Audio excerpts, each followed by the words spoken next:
అందరికీ నమస్కారం. నేను మెట్టు శ్రీధర్. ప్రస్తుతం మనం ఇస్నాపూర్ మున్సిపాలిటీ పరిధిలోని చిట్కుల్లో ఉన్నటువంటి నాగార్జున కాలనీలో మా ఇంటి పైన ఉన్నాము.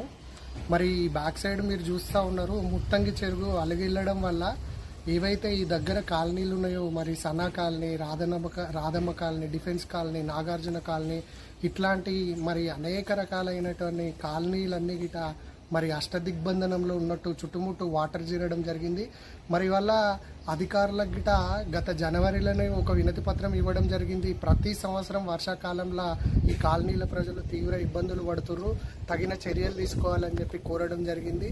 కానీ ప్రభుత్వ యంత్రాంగం ఏదైతే ఉందో వాళ్ళంతా నిమ్మకు నీరెత్తినట్టు ఇష్టం ఉన్నట్టు పర్మిషన్లు ఇచ్చి పైసలు దండుకొని వేలాది కోట్ల ట్యాక్సులు కలెక్ట్ చేసుకుంటా ఇవాళ ప్రజలను అనేక రకాలుగా ఇబ్బందులకు గురి చేస్తూ ఉన్నారు.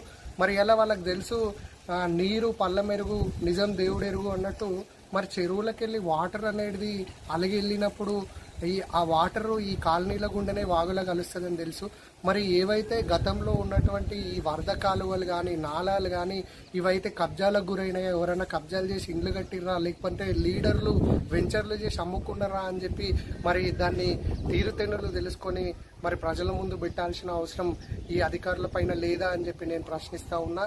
మరి ఎంతసేపు ప్రతి సంవత్సరం గత 4-5 సంవత్సరాలుగా నాయకులంతా వచ్చి ఏదో కంటి తుడుపు చర్యగా ఈడ పరామర్శించి మేము వచ్చే వర్షాకాలం వరకు అది చేస్తాం, ఇది చేస్తామని చెప్పి హామీలు ఇస్తున్నారు తప్పితే మరి ఈ ఇబ్బందులను ఎట్లా గిట పరిష్కరించే విధంగా వాళ్ళు ప్రయత్నం చేయడం లేదు.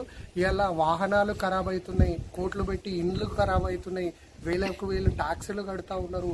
మరి దీంతో పాటు ఈ నీరు అనేది ఇట్లా జామ్ అవ్వడం వల్ల వైరల్ ఫీవర్లు స్ప్రెడ్ అయిపోయి మరి హాస్పిటల్ల పాలయ్యి ఆరోగ్యం గిట ఖరాబ్ చేసుకునే పరిస్థితి వస్తూ ఉన్నది. కాబట్టి ఇప్పటికైనా అధికారులు, నాయకులు స్పందించి మరి ఈ సమస్యకు శాశ్వత పరిష్కారం సూచించాలి. ఎందుకంటే ఇలా పటాన్చెరు కాన్స్టిట్యున్సీని మినీ ఇండియా అని చెప్పి నాయకులు ప్రగల్భాలు పలుకుతారు.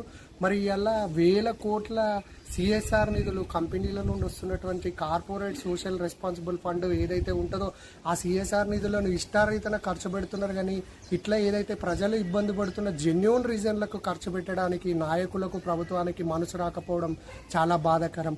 మరి ఇప్పటికైనా నాయకులు స్పందించాలి, ప్రభుత్వం స్పందించాలని చెప్పి కోరుకుంటూ సెలవు తీసుకుంటున్నాను. ధన్యవాదాలు.